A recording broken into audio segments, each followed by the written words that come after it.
Welcome to the Buzz Around Bees. Here we are today about to film another episode and we're on the road. So today we're going to do an episode regarding what they call a sugar shake.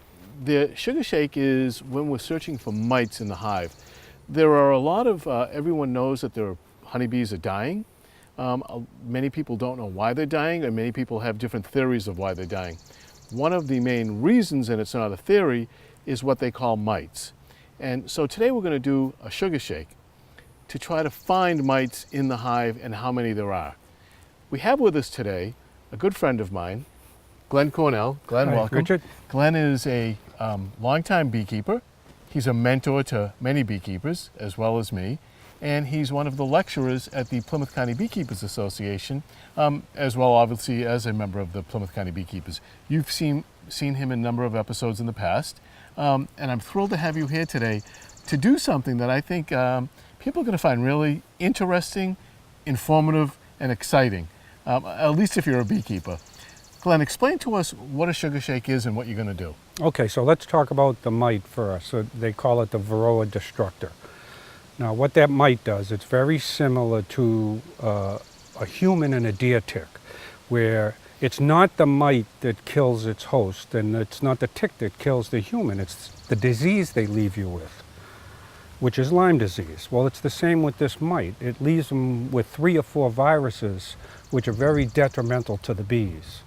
Now, this mite is very, very small, and most beekeepers pass it on right by, and they're saying, I haven't got any mites. But at the end of the year, or the reason why most bees don't make it over the winter, is because of the detriment to the bees that these mites are doing.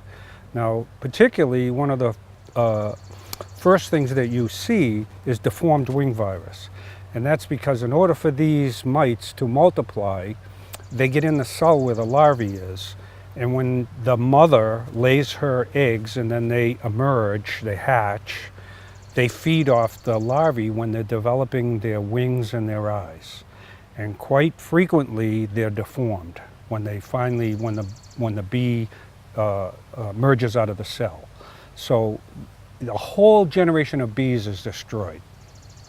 And that's what we're trying to stop. So the idea here is to figure out what's a good threshold to have, because you're always going to have some, and where we want to keep that threshold. And today, I hope I can show you how we're going to count these.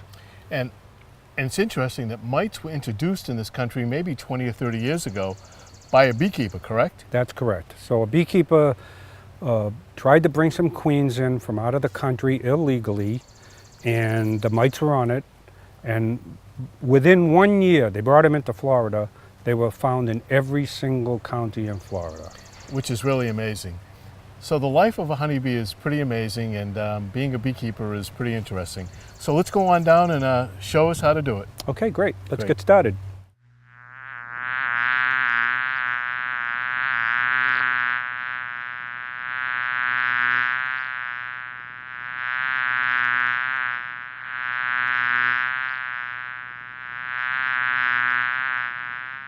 So here we are at the hive, and we're about to do the inspection. Glen is now going to remove the top cover and show us how to do an inspection of a hive. Okay, so first of all, this is a classic hive. 2 deeps, 2 mediums, and hopefully we're going to pull these off, and there's going to be quite a bit of honey in these. You know, it's almost towards the end of July here. The bees have been really working hard. I think we're going to really be surprised at the number of bees in here. How long have these been on? These were original package install, which we got at the end of April. So they've been in here since April. And when did you add these? The supers? The supers. Because I had drawn out comb from previous year, I probably added my supers, I'm going to say, about the middle of June. Okay.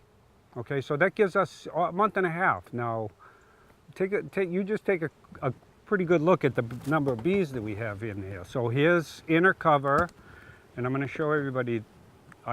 We use the notch in the back. I let them have it as a second entrance, and look at the bees that are just clinging to the cover. That shows you how many bees are in here working.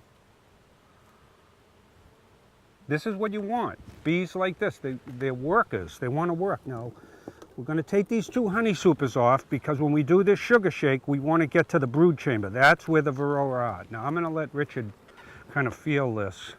Plus, I don't want to hurt my back. But I'm going to let Richard feel this honey super. So let me get some idea. Okay, now let me get these bees off here, Richard. And you can swing around and put them right on that sawhorse, if you can. This thing weighs 50, 60 pounds. This is really cool. Pretty heavy, this is a good thing. and it's full of honey. So I've been over at Richard's. The reason why I say this is because I've been over at Richard's and he said, wow, I have a lot of bees and this is really good. And he does well. He really does well. But This is this whole frame is built out right now. okay, you ready for this one? I'm going to have to empty these because they're both full. I can tell just by lifting them that they're full. Should I put this on top of that? Go ahead. Go right for it. And this one is just as heavy. We're going to slide it on.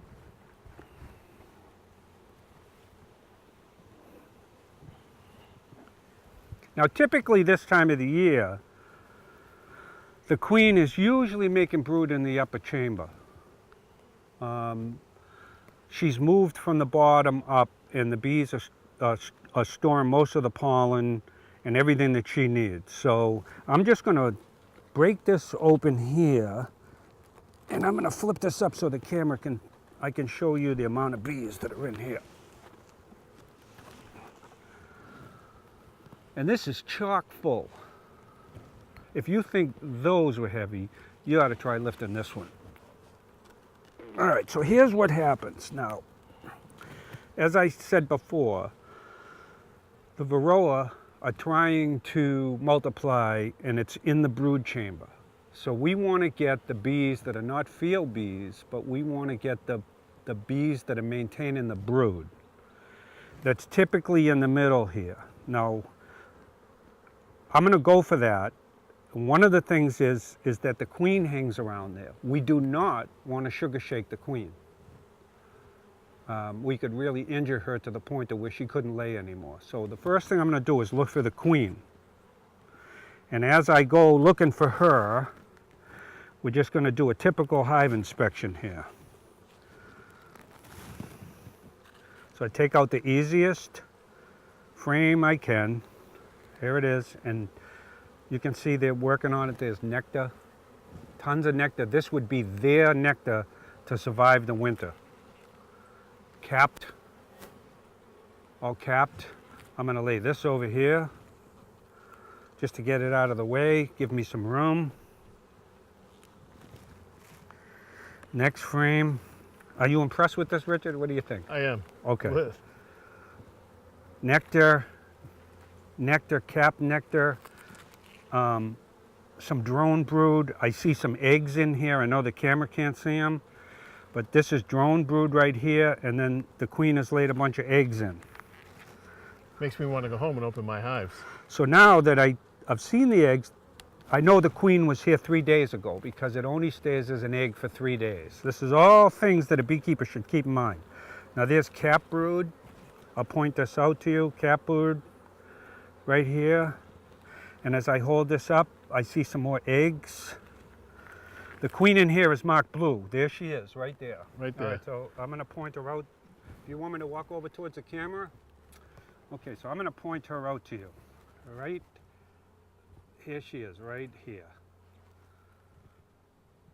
That was pretty good that we found her that easy and that quickly. Okay, well this makes me happy because once I know where the queen is, Right. I don't have to worry about shaking her Correct. into the sugar shake. Now what I like to do is, and I brought a few tools here, is I have what's called a queen clip. And all it is just a little tweezer, a cage, and I'm going to squeeze her up in here. Oh, she didn't get caught. She is right there. Yeah, we're going to get her again. I just want to make sure that I don't catch her in here. I want to make sure that she walks in. Okay, she's in there now. Now I'm going to set her aside in the shade. I'm going to take her right over here. It's a nice shady spot, and we're going to sit it down because we don't want her to overheat. There's no way she's going to get out of there.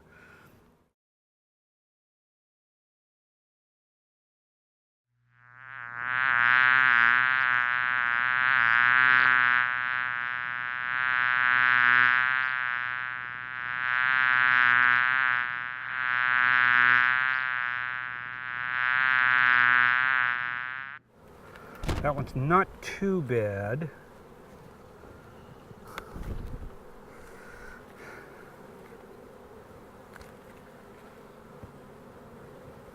Okay, I think I'm going to take this one here. Let me just look one more. Typically right in the middle is where the brood would be. You don't want to pick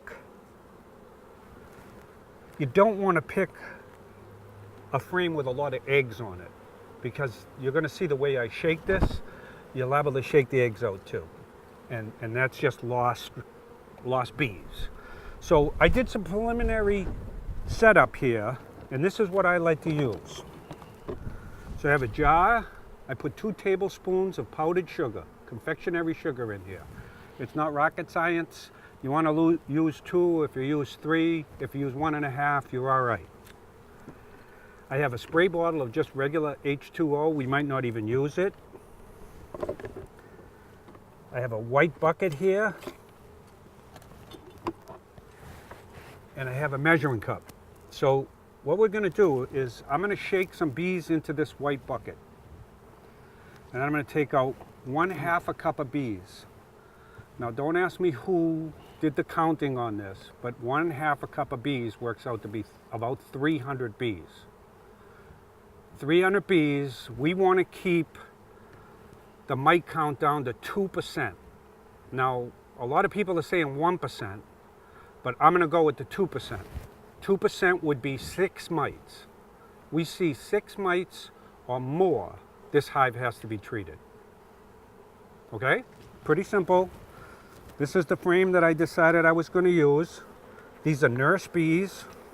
I'm going to take it right over here, and I'm going to just shake it. And you can see the nurse bees. They've not really been out of the hive. Then what I'm going to do is I'm going to take this bucket and I'm going to get them all down into the corner. I'm going to take 1/2 cup of bees. Let me just grab a few more because some of them I should have had the cover off. I'm going to put them in here. I'm going to put the cover on just so they can't escape. Okay? And then I'm going to just put these back. They're angry enough. Yeah, now, the bees aren't really happy about this right now, by the way. the most accurate way to do this is with alcohol. But you're going to kill the bees. So I prefer the sugar method. When we're done with this, we're going to release the bees back into the hive. But the alcohol is more accurate. It kills the bees, it kills the mites. You won't miss any mites. If you don't do a good enough shake with this, you're going to miss the mites. So the idea here is that we're going to shake, rattle, and roll. We're coating the bees. And what that does is the varroa mite that's clinging to this bee loses its grip with this powdered sugar. I'm going to shake them up until they're really, really coated up. Don't let the screen pop down, or else if you're liable to lose some mites. Now once you can see the bees in there, pretty well coated. Nice little shake, they're all coated up. Now I'm going to use this like a pepper shaker.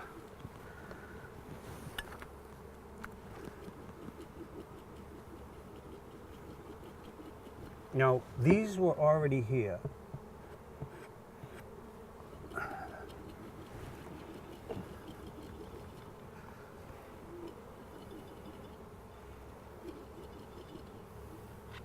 Now, on a humid day like today, this is why I brought the water. So we can take a little spray bottle of water and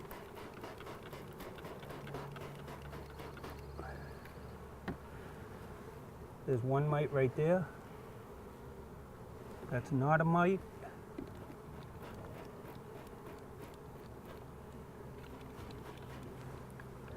And there's one right there. Can you see them? I can see that. Yes, I can see them. Okay, Yep. so I got 2 mites. 2 mites out of 300 bees. We're less than 1%.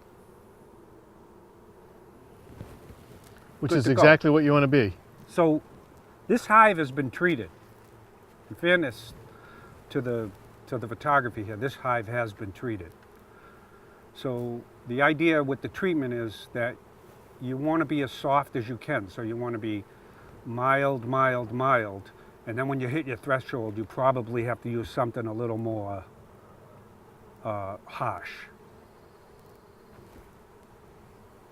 But I'm happy with that. I'm happy, and if any beekeeper with a hive like that and they saw those fewer mites, I'd say they're good to go. I'm going to put this frame right back where it was. There's no need to go any further.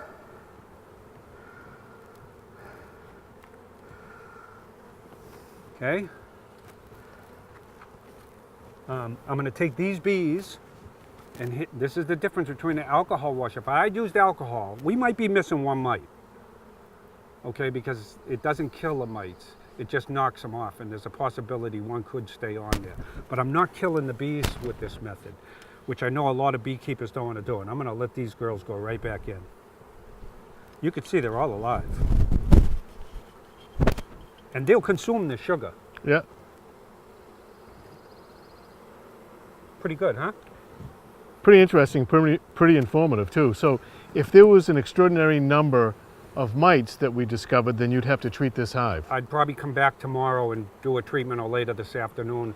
I'd determining on the numbers and the situation of the hive. So can you briefly explain to us what that treatment would entail? Okay, so like I say, we want to, as a beekeeper, you want to start out as mild as you can. We want to use all natural, and then if that doesn't take care of the situation, we want to build up to the next step, to where we get into a harsh chemical, because it's either save the bees or let the mites go on. Mm-hmm. So I would start out with something like maybe an oxalic acid. It's a smoke that you can put in here. Not very detrimental. Oxalic acid is something that you find on carrots, rhubarb, something like that. You can go to thymol. You have to be aware that with some of these treatments, you can't have your honey supers on because you're selling your honey to the public. Right. So you don't want to be putting any of this into the public. And then I would go, as a last step, to mite away quick strips, which is an formic acid. And formic acid is what bees spray out to kill their prey. And then as a last resort, you'd have to go to a real harsh chemical. I still think it's just to stand here for the amount of time that we've stood here and watched these bees and watch them work, to me is also pretty amazing. It's just pretty quick. It's pretty amazing. But I think what you did was something that most people in the world have never seen, especially the methods that you've used and how you've done it. So now the queen is in that clip, so she's been fine. She hasn't disappeared. He's going to release her back into the hive. I'm going to put these back onto the hive if I can lift them. You can see her right there. She's right there. So the nice thing about this is when I talk about this in the school, nobody does it because they think it's such a hard procedure. I think it's just, for a new beekeeper, certainly, it would be something that would be totally overwhelming. I mean, for them to go out and to try to do this, certainly if a new beekeeper had someone like you to come down and help them and mentor them, they could do it. But for a new beekeeper, I think, or someone that's even been doing it for a few years, to do this by themselves for the first time, I think would be very daunting. Well, now that you've seen it, and now that we have it on film, hopefully the beekeepers are going to see this. Do you think you could do it yourself? I'd need to borrow your clip, though. I'll sell you one. All right, so I'm going to let the queen out. That's not your average hair clip. See, now all these bees know that the queen is around because they can smell her. There she is, right there. See her? See her? Right there. She just went down. Yep. Which is what we want to see. Yeah, and let me just get a little smoke here. My smoker over here. And I'm going to smoke these bees down, and you can put the... It calms them a little bit, and it will also have these bees will go down inside. We don't want to lose any bees when I slide this back on. Well, I like to not kill too many bees here. You'll watch them all disappear in a minute. See? Yeah. See how they're all disappearing? Okay. It's pretty amazing, just that little bit of smoke. So they're all heading for the hills. And I'm going to try to lift this thing. All right. Whoop. I'm going to slide this on. Accidents do happen.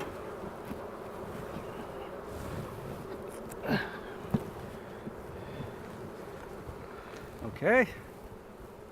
You want to smoke the top? There we go. Some wood chips. And as you can see, they're all heading down. Oh, that's all right. They'll just carry that right out. Yep.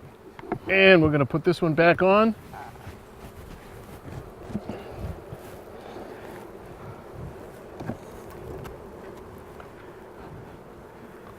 So I would say both of these honey supers are full. And what I would do at this point, rather than take all the honey out of these, I'd probably halve it. I'd take 5 out of each box and then give them 5 new built-out frames. That way they don't feel like they've been completely robbed, and they'll go at those 5 empty frames. Now that'll be a little later in the game. Right. There is a tremendous amount of honey in these 4 boxes, in the 2 deeps and the 2 mediums. So he's putting the top cover back on, but 50. I mean, there very well could be close to 100 pounds of honey, if not more, right here in this one hive. So we've got the inner cover, and now he's putting the top cover back on, and all those bees are still in there. And there's a notch on that top cover so the bees can come out. So you move this all the way back, Yep. so the bees can actually come out as kind of like a second, it's like a back door. They can get in and get out. So that they can go at these honey supers a little bit easier. But you have to keep your eye on this because it's also a way that robbers can get in here too. We did talk about robbing last year. A lot of beekeepers have been robbed, and I was one of them. But Glenn, I want to thank you for this opportunity today. We'll be back in 1 minute.